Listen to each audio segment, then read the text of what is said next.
Now, at least 73% of the country's population believes that government handled the COVID-19 pandemic well. This came out during findings of the COVID-19 Communication Impact Research. The study was conducted by the Ask Afrika group. Joining me now is Group CEO Andrea Rademeyer. Andrea, thank you so much for joining me. Now, let's start with, why there's such a big percentage of people that believe that the government handled this pandemic well. And let's look at some of the reasons behind that. But also, let's take a look at that small percentage, the negative percentage that said, they didn't handle the situation so well. And let's look at those reasons behind that as well. Darren, you're quite right in saying one needs to always look at both sides of the coin. So with regards to why ratings were given that the government handled it well, there was huge support for how the government had communicated right through this crisis. And the very interesting thing is that the primary support base literally lay with just over 17 million people in the very first government category in deep rural areas, and then the wealthiest part of the country as well, another just over 3 million people. So the communication was very, very impressive. Secondly, the COVID grant, in terms of just the financial support given to citizens, was also appreciated, but on a lot lower level, I must say, when it compared to the communication. On the downside, the primary detractor of government communication was literally the corruption. So the corruption was 20 to 47% of the reason, depending on the segment, of why a certain segment of our country would give the government poor ratings.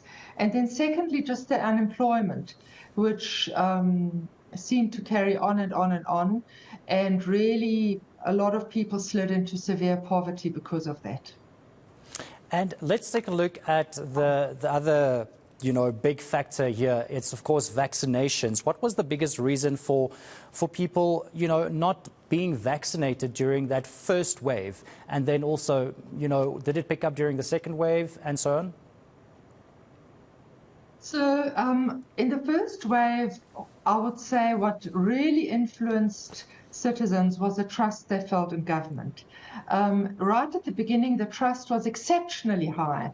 It was close to 80% in both the president and the government. But through the impact of corruption, this really dropped. And we've seen worldwide figures that if trust drops in the government and in the authorities managing a crisis, the behavior change lags. So that was a huge thing. And the counterintuitive aspect of all the rules and regulations around Corona and COVID that didn't seem to make sense for citizens actually created a sense of cognitive dissonance. And this would freeze citizens to such an extent that they'd just stop. And a very interesting finding was, in fact, that where last year there was 23% of the citizens that were unsure about the side effects of the vaccine, that had literally doubled to 52% this year.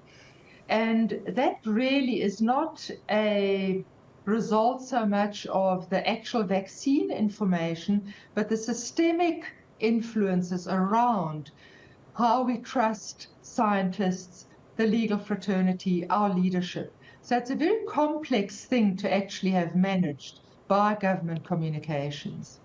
Do you think the total relaxing of COVID-19 regulations across the world maybe also played an impact here, where people think, maybe I really don't need a vaccine, especially now that, everything is being relaxed. It seems like COVID has disappeared. Do you think that might also play a role? No, interestingly, not at all. So behavioral science suggests that the less rules you give to a country and the more you rely on personal agency, the more the individuals actually then do the right thing. So I think part of the lack of taking the booster jab was literally COVID fatigue. So we researched that particular part of this, and we could see that the individuals who had all the information, would still not go for the booster. They were just tired of COVID. And I think that too is a global thing. Well, of course, yeah, this was done, the research was done, a few months back, not now, but it would be interesting to see, what that would look like now with, governments relaxing the COVID-19 regulations. But let's go to GBV. I think this is also a very important topic, especially, for South Africans and the current state of our country regarding this topic. What were your findings, being locked up with your abuser? Yes, I know it sounds like quite a harsh heading, but in a country like ours, it's perfectly appropriate.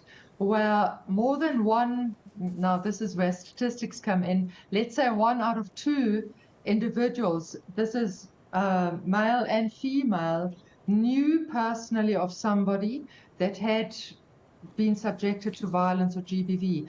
54% were aware of children actually being abused during lockdown.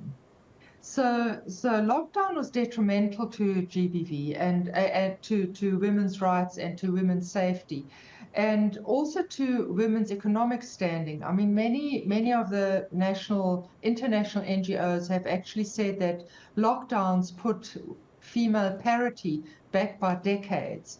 So GBV actually got a boost through lockdown.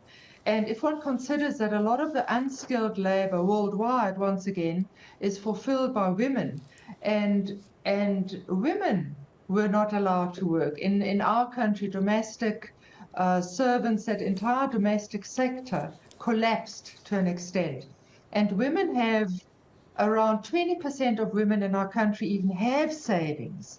Men have, about 35% of men have savings. So they ran out of these savings pretty quickly. And in 2020, we could see that Ubuntu was still very strong. And a lot of financial support was given in communities. But with the lockdown dragging on, communities, individuals just ran out of resources. And that had a detrimental effect to Ubuntu itself and communities, of course. I see here also that awareness of COVID-19 vaccinations has improved drastically from 2021, 25% to 75% in 2022. Yes, Baron, that's why I say that government communications have done a sterling job. It is astounding to see these results moving from 25 to 75%.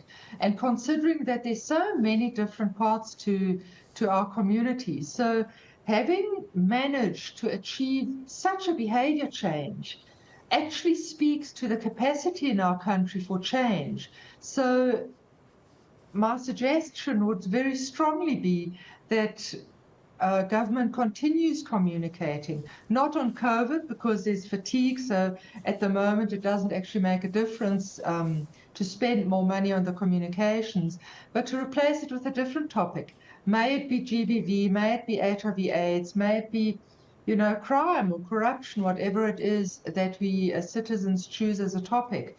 We have seen that government is perfectly capable of communicating in such a diverse, complex fashion that the message actually reaches the entire country. So let's talk about the Roll Up Your Sleeves SA campaign. Was that a huge success? So I want to say yes and no, because 90% are aware of aspects of it. I think it came at a time where there was already COVID fatigue. And one of the big lessons we've learned through all the COVID communication is that by fragmenting the messages to such an extent like it was done and maybe rebranding parts of the message, it became too complex for citizens. So whilst as a base, the citizens got the message, the behavior change was achieved, some of the campaigns were less successful than others, but stacking them all up and stacking up the multitude of platforms that were used and the multitude of messages, one can of course say, and we've researched it, that the mission was accomplished. And let's just, touch again on the corruption. That, of course, played a massive role in people's trust in the government. Do you think that, this, if we do a survey now, that might even be, even more hugely impacted? It might. Remember that this survey was literally done 2 months ago. So it is very recent, and it was very clear that across all the segments, corruption is a primary topic which actually reduces trust in government. Now, the concern I have about that is, as long as there's a lack of trust or questioning of government and all other leadership roles, the behavior change lags. So corruption was a primary issue, and linked, of course, to the corona budgets and resources not reaching the poorest of the poor. So even though the grant system was implemented, it didn't mediate the huge dent in trust that was caused by the news of corruption. Thank you so much for that information. That is Ask Afrika Group CEO Andrea Rademeyer.